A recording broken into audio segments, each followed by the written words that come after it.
দিয়ে দিচ্ছেন, এটা মুখ্যমন্ত্রী কালকে প্রকাশ্য বলার পরে সকাল থেকে দেখা যাচ্ছে পুলিশ প্রশাসন দুর্গাপুরে গেছে, অ্যাক্টিভ হয়ে গেছে উদ্ধারের জন্য। সকাল হচ্ছে জমি দপ্তর কি করছে? উনি নিজে ভূমি সংস্কার দপ্তরের মন্ত্রী। সবচেয়ে বেশি গোটা রাজ্যে জমি দখল কারা করছে? সরকারি হোক, বেসরকারি হোক, কৃষকের জমি হোক, পাট্টা পাওয়া জমি হোক। এই নির্বাচন পরেও বিভিন্ন জায়গায় অভিযোগ হচ্ছে পাট চাষ হচ্ছে কৃষকের, সেখানে দাঁড়িয়ে তৃণমূলের ঝান্ডা লাগিয়ে দিচ্ছে। আর পুলিশ এমন কেন যে মুখ্যমন্ত্রী বললে নবান্নতে খবরের কাগজে প্রথম কথায় বেরোলে তবে সে সক্রিয় হবে, বাকি সময় কি নাকে তেল দিয়ে ঘুমায়?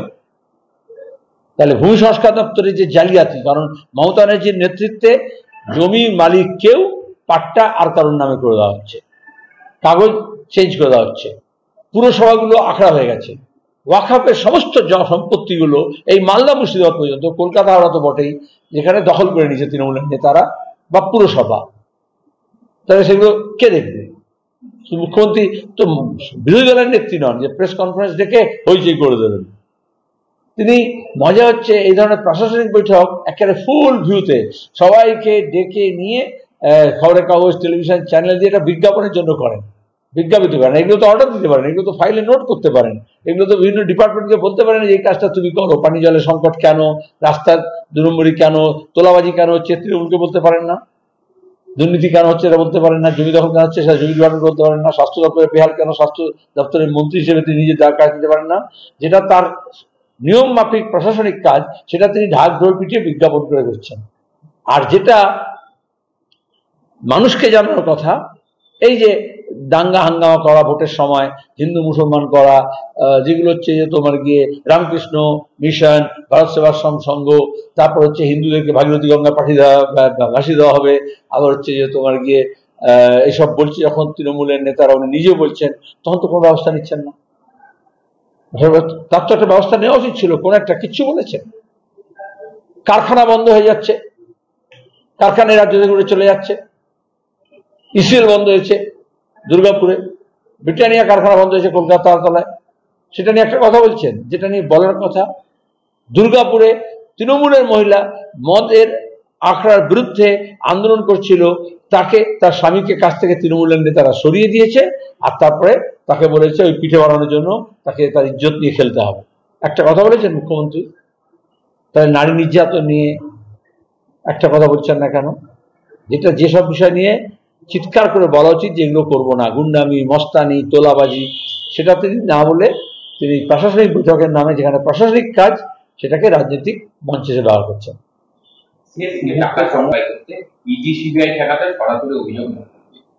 আমরা কি বলেছিলাম? উনি যে 25-75 ভাগ করেছিলেন, তাহলে 25% বলেছিলেন তোমরা খাও, তৃণমূলের নিচেতলা পঞ্চায়েত পুরপ্রধান এদেরকে বলেছিলেন, আর 75 ভাগ কালীঘাটে করে বলেছিলেন। 75 তো সব রাখেনি, তার মধ্যে যেমন কিছু অর্পিতা, পার্থ চ্যাটার্জি, তারপর জ্যোতিপ্রিয় মল্লিক, তারপর অনুব্রত, এবং আরো নানান সব নাম বেরিয়েছে, তাদের কাছ থেকে কিছু পাওয়া গেছে। আর একটা বড় অংশের পার্সেন্টেজ বিজেপি নেতাদের কাছে দেওয়া হচ্ছে, মমতা নিজে স্বীকার করেছেন। তা নাহলে তো টিকে থাকবে না। ভাইপো সবটা কি বিদেশে পাঠাচ্ছে? একটা অংশ বিদেশে পাঠাচ্ছে, একটা অংশ দিল্লিতে, নাগপুরে পাঠাচ্ছে, পরিষ্কার কথা। আমরাই তো প্রথম থেকে বলে এসেছি, এখন উনি কবুল করছেন। তো মুখ্যমন্ত্রী কবুল করলে হবে না, তাহলে তৃণমূলের নেত্রী তিনি, তৃণমূলের কোন নেতা বিজেপিকে টাকা দিচ্ছে তিনি জানেন না? তিনি সব খাবার রাখেন। তাই তিনি পুলিশ মন্ত্রী, তাতে পুলিশ কি করছে? তাহলে সেখানে কেন? এটা তো বেআইনি লেনদেন। একটা সাধারণ মানুষ যদি 20,000 টাকার বেশি কোনো টাকা নিয়ে ঘোরে, তাহলে আইন অনুযায়ী নতুন এখন হচ্ছে যে তুমি ক্যাশ টাকা ট্রানজাকশন করতে পারবে না। তাহলে লক্ষ লক্ষ কোটি কোটি টাকা আদান প্রদান হচ্ছে বিজেপি আর তৃণমূলের নেতাদের মধ্যে, সে নিয়ে কেন্দ্রের বা রাজ্যের এজেন্সিগুলো কি করছে?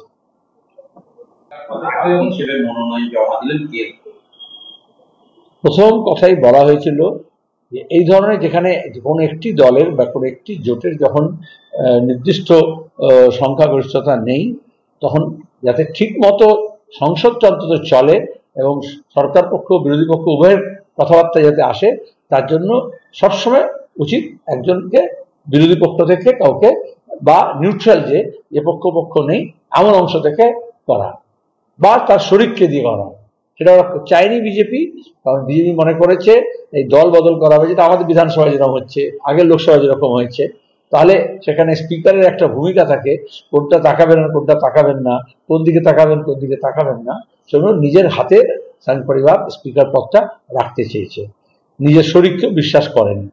আবার অন্যদিকে কালকে যখন বিরোধীদের সমর্থন চাওয়া হয়েছিল তখন একটাই কথা বলা হয়েছিল, আগেটা ছিল অতীতে দেখবে আমাদের দেশে এবং আমাদের তোমার গিয়ে লোকসভায় সবসময় শাসক দলের যদি স্পিকার হয় তাহলে ডেপুটি স্পিকার বিরোধী দলের কেউ হবে। সেটা কেন করা হলো না? সেটা করা উচিত ছিল। এটা অতীতে তো ইউপি ওয়ানের সময় আমরা দেখেছি, আকালি দলের প্রতিনিধি ছিলেন ডেপুটি স্পিকার, যেমন সোমনাথ চ্যাটার্জি ছিলেন স্পিকার, এনডিএ থেকে ছিল। তাহলে এই সাহসটা কেন দেখাতে পারছে না? এটাই শর্ত দেওয়া হয়েছিল যে যদি স্পিকার সরকার পক্ষ নেয়, বিরোধী পক্ষে যদি ডেপুটি স্পিকার দেয়, তার একটা ব্যালেন্স হবে, তাহলে সমর্থন করা যাবে। তাহলে বিজেপি চায়নি যে স্পিকার এমনকি ডেপুটি স্পিকার পদ, এমনকি প্রোটেম স্পিকার পদও যাতে অন্য কেউ পায়। এটা হচ্ছে একদলীয় শাসন কায়েম করার যে স্বৈরতান্ত্রিক মনোভাব এবং গণতন্ত্র বিরোধী, আর আমাদের সাংবিধানিক বা সংসদীয় যে কনভেনশন আছে সেটাকে না মানার দরকার।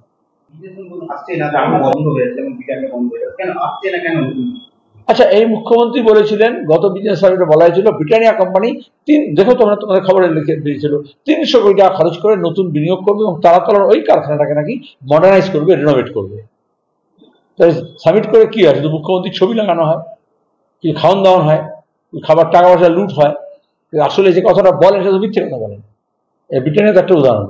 তো উনি স্পেনে গিয়ে বলেছিলেন কোথায় স্টিল কোম্পানি হবে, তোমরা কত লিখেছিলে, স্টিলের কারখানা হবে, সৌরভ করবে, বলা ছিল না। সেটা কত বিজ্ঞাপন হলো, কত ইন্টারভিউ হলো, হলোটা কি? মুখ্যমন্ত্রী যেটা বলেন কাজটা তার উল্টো হয়।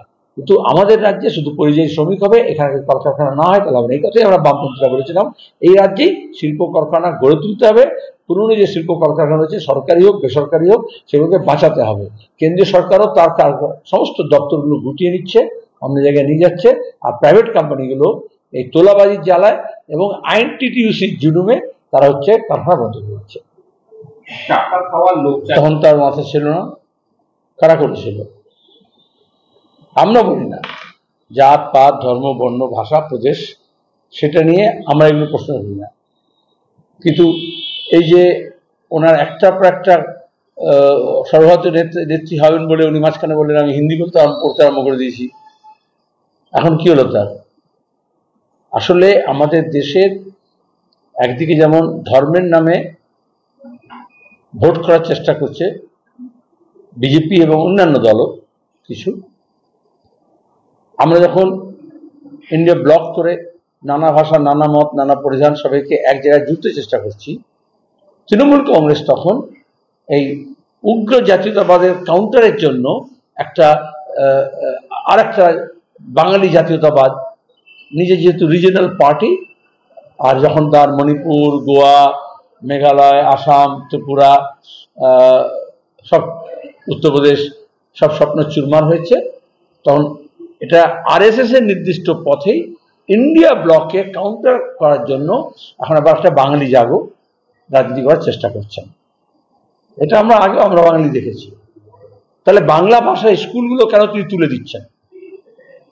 বাংলা ভাষা পড়তে পারবে না, বলতে পারবে কথা কেন? বিভিন্ন বিশ্ববিদ্যালয়গুলোর এই দুরবস্থা। বাংলা কেন্দ্রে যেমন বিশ্বভারতী বিশ্ববিদ্যালয়ের দুরবস্থা, তেমনি রাজ্য সরকার সব বিশ্ববিদ্যালয়ের দুরবস্থা। তাহলে বাংলা ভাষাকে বাঁচিয়ে রাখতে হলে বাংলা ভাষার শিক্ষা সংস্কৃতি চর্চাকে আরো বাড়াতে হবে। এমনকি তার যে বিভিন্ন রকমের যে নিয়োগ আছে, তার যে বিজ্ঞাপন আছে, সেখানেও ভাষাকে সংস্কৃতিকে আরো বেশি গুরুত্ব দিতে হবে। তার নিজের মুখের জায়গায় তিনি যদি একটা বাংলা শব্দ ব্যবহার করেন, সেটা আরো ভালো হবে না? 13 বছর পর